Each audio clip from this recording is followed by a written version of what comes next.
Namaste JVN, myself Dr. Ravi, Associate Professor and HOD, Department of Practice of Medicine in Faculty of Homeopathic Science at JAYOTI VIDYAPEETH Women's University, Jaipur. On 25th May 2024, today we are going to discuss about another important complication of diabetes mellitus, that is diabetic neuropathy. In the last lecture, we have discussed about diabetic retinopathy. Now we are going to discuss about diabetic retinopathy. Diabetic neuropathy. So what is diabetic neuropathy? Diabetic neuropathy, nephropathy, retinopathy, all these are the late complications of diabetes mellitus. And when the diabetes mellitus is there for a very long period of time, the diabetes is not in control, then we get these complications. These complications are responsible for a great variety of morbidity and mortality of the individual. So let us discuss about the diabetic neuropathy.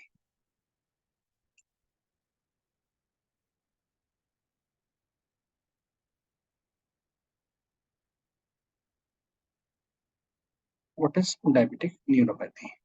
Diabetic neuropathy is relatively early and common complication that is affecting nearly 30% of the diabetic patients. Diabetic neuropathy occurs in 50% of the individuals with long-standing type 1 and type 2 diabetes mellitus. So diabetic neuropathy is a relatively early and common complications that is affecting around 30% of the diabetes patients. Diabetic neuropathy occurs in 50% of the individuals with long-standing type 1 and type 2 diabetes mellitus. What are the manifestations of diabetic neuropathy? It may manifest as polyneuropathy or mononeuropathy or autonomic neuropathy. So the manifestation of the diabetic neuropathy can be as polyneuropathy, mononeuropathy, or autonomic neuropathy. And there's development of neuropathy that correlates with the duration of diabetes mellitus and the glycemic control. So depending upon the nerves involved, it can be mononeuropathy, it can be polyneuropathy, or it can be autonomic neuropathy. And there is development of neuropathy that correlates with the duration of the diabetes mellitus and the degree of the glycemic control.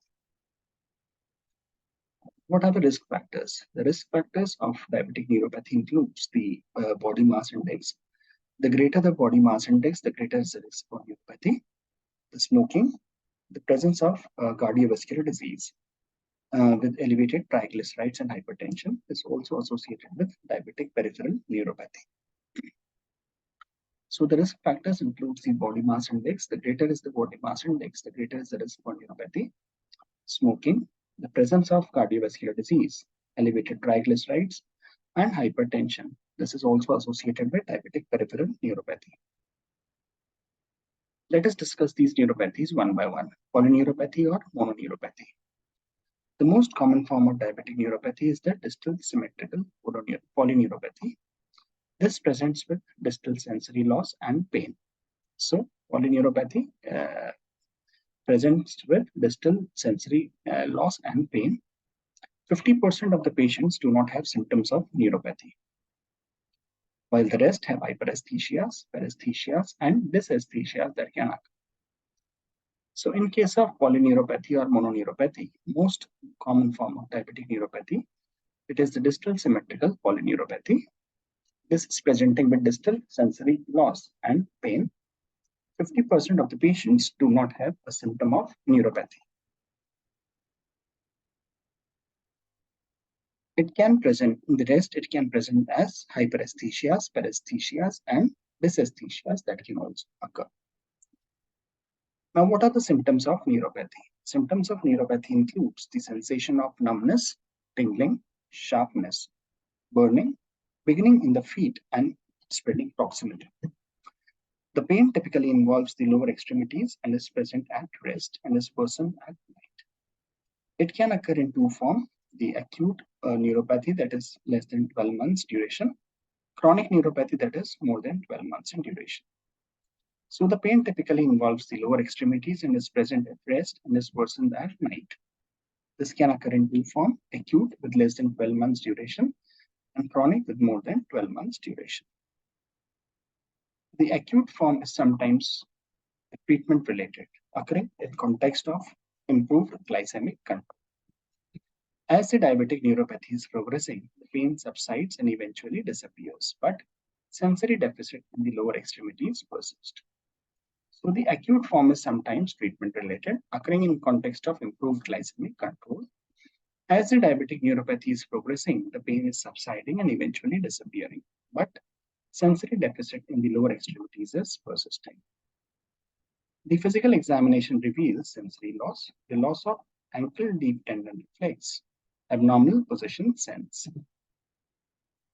Next, we come to polyneuropathy. The diabetic polyradiculopathy is a syndrome that is characterized by severe disabling pain in the distribution of the one or more nerve roots. It may be accompanied by motor weakness. So in polyneuropathy, we have diabetic polyradiculopathy. This is a syndrome characterized by severe disabling pain and distribution of one or more nerve. It is accompanied by motor weakness. The intercostal or truncal radiculopathy causes pain over the thorax and abdomen. There is involvement of the lumbar plexus or femoral nerve, which may cause severe pain in the thighs or hips and may be associated with muscle weakness and in the hip flexors or extensors. Diabetic polyradiculopathies are more self-limited and resolve within 6 to 12 months. So the intercostal and truncal radiculopathies causes pain over the thorax and abdomen, and there is involvement of lumbar plexus or femoral nerve, cause severe pain in the thighs, hips, and may be associated with muscle weakness in the hip flexors or extensors. Diabetic polyradiculopathies are usually self-limited and resolve within 6 to 12 months. Next, we come to mononeuropathy. Mononeuropathy, that is dysfunction of the isolated cranial or peripheral nerve, is less common than polyneuropathy, and diabetes mellitus presents with the pain and motor weakness in the distribution of the single nerve. Mononeuropathies can occur at the entrapment sites such as carpal tunnel, may be non-compressive. So the mononeuropathy, that is dysfunction of the isolated cranial and peripheral nerve, is less common than polyneuropathy, and diabetes mellitus presents with pain and motor weakness in the distribution of the single nerve. Mononeuropathies can occur in the entrapment sites such as carpal tunnel syndrome and non-compressive. There is involvement of the third cranial nerve that is most important and is heralded by diplopia. Physical examination reveals ptosis and ophthalmoplegia, normal pupillary constriction to the light. The other cranial nerves such as 4th, 6th, and 7th Bell's palsy are also affected. Next, we come to the autonomic neuropathy. Individuals with long-standing type 1 or type 2 diabetes mellitus may develop signs of autonomic dysfunctions involving cholinergic, noradrenergic, and peptides, such as pancreatic polypeptide in substance P systems. Diabetes mellitus related autonomic neuropathy can involve multiple systems, including cardiovascular, gastrointestinal, genitourinary, pseudomotor, sweat glands, and metabolic systems. Autonomic neuropathies affecting various systems can cause the cardiovascular system, causes a resting tachycardia and orthostatic hypotension, sudden death, gastroparesis, and bladder emptying abnormalities. Hyperhidrosis of the upper extremities and anhidrosis of the lower extremities results from sympathetic nervous system dysfunction. Anhidrosis of the feet can promote dry skin with crackling, and which increases the risk of foot ulcers. So hyperhidrosis of the upper extremities and anhidrosis of the lower extremities results from sympathetic nervous system dysfunction. Anhidrosis of the feet can promote dry skin with cracking, which increases the risk of foot ulcers. Autonomic neuropathy reduces counter-regulatory hormone release, especially catecholamines, leading to an inability to sense hypoglycemia, appropriately hypoglycemia unawareness, thereby subjecting the patient to the risk of severe hypoglycemia and complicating the efforts to improve glycemic control. And now the treatment of diabetic neuropathy. The treatment includes improved glycemic control. Risk factor for neuropathy such as hypertension and hypertriglyceridemia should be treated. Avoidance of neurotoxins like alcohol and smoking. Supplementation with vitamins for possible deficiencies, and symptomatic treatment. Treatment includes improved glycemic control. Risk factors of neuropathy such as hypertension and hypertriglyceridemia should be treated. Avoidance of neurotoxins and smoking, and supplementation with vitamins for possible deficiencies. Symptomatic treatment is also required. Chronic painful diabetic neuropathy is difficult to treat but may respond to duloxetine, amitriptyline, gabapentin, valproate, pregabalin, or opioids. Non-pharmacological maneuvers with adequate salt intake and avoidance of dehydration and diuretics and slow extremity supported course may offer some benefit. So the chronic painful diabetic neuropathy is difficult to treat but may also respond to duloxetine, amitriptyline, gabapentin, valproate, pregabalin, and opioids. Non-pharmacological maneuvers like adequate salt intake, avoidance of dehydration and diuretics, and lower extremity support may offer some benefit. So this was all about diabetic neuropathy. Let us again revise the diabetic neuropathy. Diabetic neuropathy is a relatively early and common complication that is affecting 30% of diabetic patients. Diabetic neuropathy occurs in 50% individuals with long-standing type 1 diabetes mellitus. Manifestations as mononeuropathy, polyneuropathy, and autonomic neuropathy. The risk factors includes the body mass index and smoking and presence of cardiovascular disease. Polyneuropathy and mononeuropathy is the most common manifestation of diabetic neuropathy. Is distal symmetrical polyneuropathy that is presenting with distal sensory loss and pain. 50% of the patient do not have symptoms of neuropathy. Hyperesthesias, paresthesias, and dysesthesias may occur. Symptoms include sensation of numbness, tingling, sharpness, burning, beginning in the feet and spreading proximally. The pain typically involves the lower extremities and is present at rest and worsens at night. This occurs in two forms, acute form and chronic form. Acute form less than 12 months and chronic form more than 12 months duration. The acute form is sometimes treatment related, occurring in context of improvement of the glycemic index. Physical examination reveals sensory loss of ankle deep tendon reflex and abnormal position sense. The polyneuropathy, the diabetic polyradiculopathy, is a syndrome that is characterized by severe disabling pain and distribution of one or more of the nerve roots.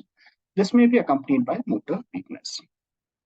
The intercostal or truncal radiculopathy causes pain in the thorax and abdomen, involvement of the lumbar plexus or femoral nerve may cause severe pain in the thighs or hips, and may be associated with muscle weakness or the hip flexors or extensors.